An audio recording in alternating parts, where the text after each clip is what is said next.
Ladies and gentlemen, there comes a moment in a woman's life when heaven begins to whisper. The natural world may see her as ordinary, but in the spiritual realm, she is being positioned for something extraordinary. God never blesses by accident. When he prepares to release something significant, something that will shift the atmosphere, the woman he chooses will begin to feel the weight of divine preparation. First, she will find herself alone, not because she is unloved, but because she is being set apart. Isolation is not rejection, it is refinement. God removes the noise so that she can hear the whisper. He cuts off distractions, not to punish her, but to protect the seed of what he is about to birth in her life. This kind of separation is sacred. It is a cocoon before the emergence of purpose.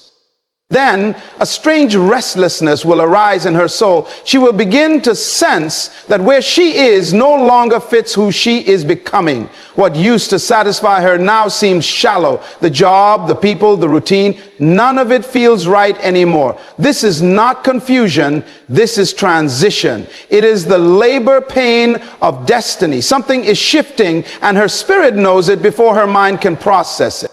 Suddenly doors begin to close, not because she did something wrong, but because God is redirecting her.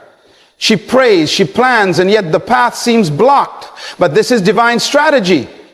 Closed doors are often more merciful than open ones because God sees the future. When he shuts one way, it is because he is preserving her for the right one. Don't mourn the door. Thank him for the protection. In this divine disruption, something else awakens, a hunger, a deep thirst for more of God. She begins to crave his word. She seeks his presence, not out of duty, but desperation. She's not chasing platforms or applause. She's chasing alignment. The more she draws near, the more heaven opens up insight and revelation. She is no longer entertained by surface things. She is being recalibrated for kingdom things. But with this increase in hunger comes an increase in warfare. Suddenly all hell seems to rise against her. Unexpected attacks, inner doubts, betrayal, exhaustion. The enemy fights what he fears. And what he fears most is a woman who knows her calling and refuses to bow. The enemy sees the oil being poured and he panics. But resistance is proof of relevance. The storm is confirmation. And then God begins to speak, not just once, but over and over, through dreams, through others, through scripture, through that still small voice in her soul. He confirms what she has felt but couldn't explain. She starts to see patterns, signs, symbols, all pointing to something bigger than her. She knows that something is about to break loose, and she holds on to the word like her life depends on it, because it does. Finally, a boldness rises within her, a fire, a knowing. Even when she doesn't have the full picture, she has peace. Even in the unknown, she walks with assurance. This is not pride, it is power under control, the kind of boldness that comes from surrender. The clarity she once begged for begins to come in waves. Her posture changes, her voice shifts, her presence carries weight because heaven has backed her. Woman of purpose, if you are seeing these signs, don't run, don't doubt, don't shrink. You are not breaking down, you are breaking through. Something big is coming. And when God blesses, he does not bless halfway. He blesses exceedingly abundantly above all you can ask or imagine. When God is preparing to do something extraordinary in a woman's life, the first sign is often isolation. This is not a punishment, it is a divine strategy. God begins to separate her, not just physically from certain people and places, but spiritually from the noise and distractions that have diluted her purpose. Suddenly, she finds herself losing interest in conversations that once excited her. The friends she used to run to no longer understand her silence. The places she once found comfort in feel foreign and empty. What she is experiencing is not loneliness, it is separation for transformation. God always isolates before he elevates. He removed Moses from the palace before giving him the assignment. He took Joseph through the prison before placing him in the palace. He hid David in the wilderness before he ever sat on the throne. This divine pattern repeats because transformation requires time alone with God. In this season, he becomes her only source, not her friends, not her career, not her titles, but him alone. She learns to lean into his voice like never before. She starts to discern his presence in the quiet moments, and it is there that she begins to understand who she really is. In isolation, distractions are removed and clarity is restored. God reveals things to her about herself that she never saw when she was surrounded. He begins to strip her of the false layers she wore to survive, layers of approval, fear, insecurity, and comparison. And as those layers fall away, she is introduced to the woman she was always meant to be. This is a sacred season. Painful, yes. Confusing, often. But it is holy. Because before God gives her something big, he must first make sure she can carry it. And for that, he needs her undivided attention. When a woman is on the verge of a divine shift, God doesn't start with the spotlight. He begins with silence. He calls her away quietly, gently, but intentionally. People start to drift. Conversations dry up. Invitations stop coming. And though she may try to hold on, she feels something pushing her into solitude. It's not abandonment, it's alignment. God removes her from the crowd because what he's about to deposit in her cannot be exposed to noise. The deeper the calling, the greater the isolation. He's not trying to hurt her. He's trying to protect what he's planting within her. In this season, she begins to feel misunderstood. Even those closest to her can't seem to connect the way they used to. It's like she's speaking a language no one else understands. That's because God is downloading a new language of purpose, identity, and calling into her spirit. Her appetite shifts. She's no longer satisfied with surface level relationships or empty conversations. Her soul is craving something deeper, something eternal. And though she may feel like she's losing everything, what she's really gaining is herself. This is the wilderness that produces wisdom, the secret place where heaven begins to reintroduce her to herself. She cries more, prays harder, listens longer, and in that quiet place, God reveals hidden wounds, breaks old patterns, and heals her identity. It's in isolation that her ears open, her spirit sharpens, and her faith deepens. This is the kind of silence that births power.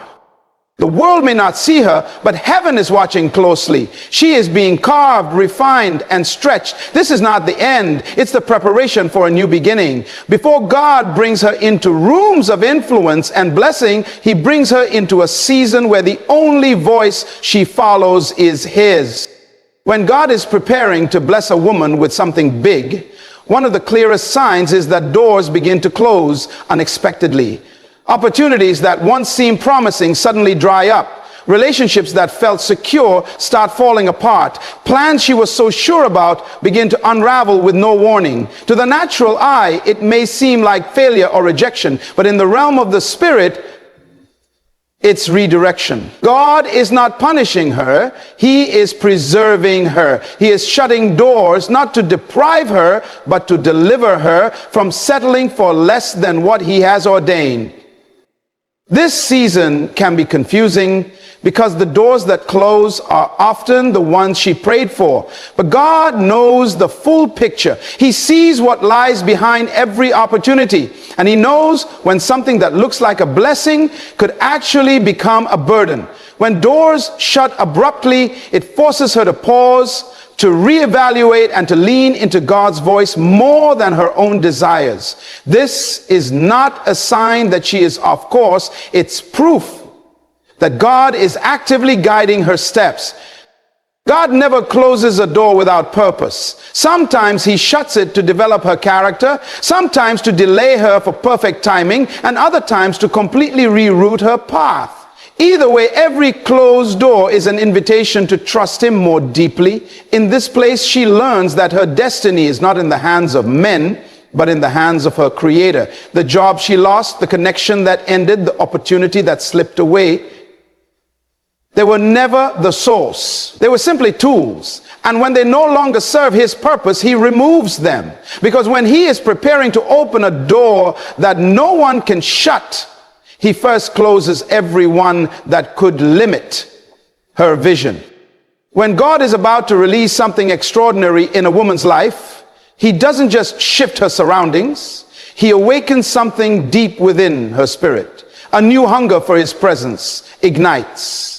It's not manufactured or forced. It rises up suddenly, consuming her in a way that even she cannot explain. The things that used to entertain her no longer satisfy. The conversations that once held her attention now feel empty. There's a divine pull, strong, undeniable, drawing her into the secret place. She craves stillness, longs for worship, and finds herself searching the scriptures not out of obligation, but desperation. This hunger is not ordinary. It is a divine invitation. It is the Spirit of God stirring her to come closer, to go deeper, to walk beyond the veil. And the more she responds, the more he reveals. In this season, she begins to discern the difference between religion and relationship. She no longer chases routine. She chases encounter. It is in this pursuit that she begins to hear God more clearly, sense him more intimately, and see herself more accurately. Her prayer life begins to shift.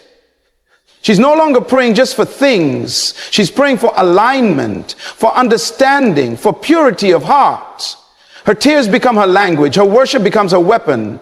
She's not looking for platforms. She's seeking presence. This kind of hunger cannot be taught. It must be birthed by God himself. And when it comes, it rearranges everything. This is how God prepares her for what's next. Before the blessing comes, he ensures she is anchored in him, not in outcomes. He deepens her roots so that when the weight of the blessing arrives, it doesn't crush her, it crowns her. Because what's coming isn't just big, it's divine. And only a heart that longs for him will be able to carry it. When a woman is on the edge of a divine breakthrough, the atmosphere around her begins to shift. And so does the resistance. Unusual opposition and spiritual warfare begin to increase. Not because she is weak, but because she is becoming dangerous to the kingdom of darkness. The enemy doesn't fight what doesn't threaten him. But when a woman starts moving into alignment with heaven's agenda, when her identity begins to rise, when her hunger for God deepens and her distractions are stripped away, hell takes notice. And it responds with warfare designed to distract, discourage, and derail her.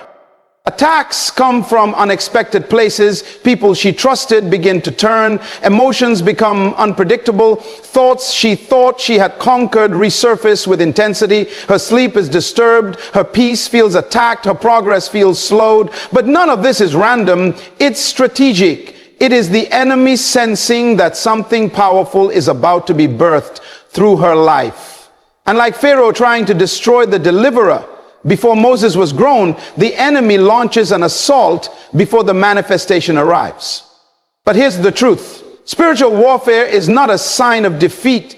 It is often the greatest confirmation that she is exactly where she needs to be. The pressure is proof of purpose. The intensity is a sign of the impact she's about to make. And though the battle may rage around her, she is not fighting alone. Heaven has already gone before her. The angels have been assigned. The Spirit of God within her is greater than anything that comes against her.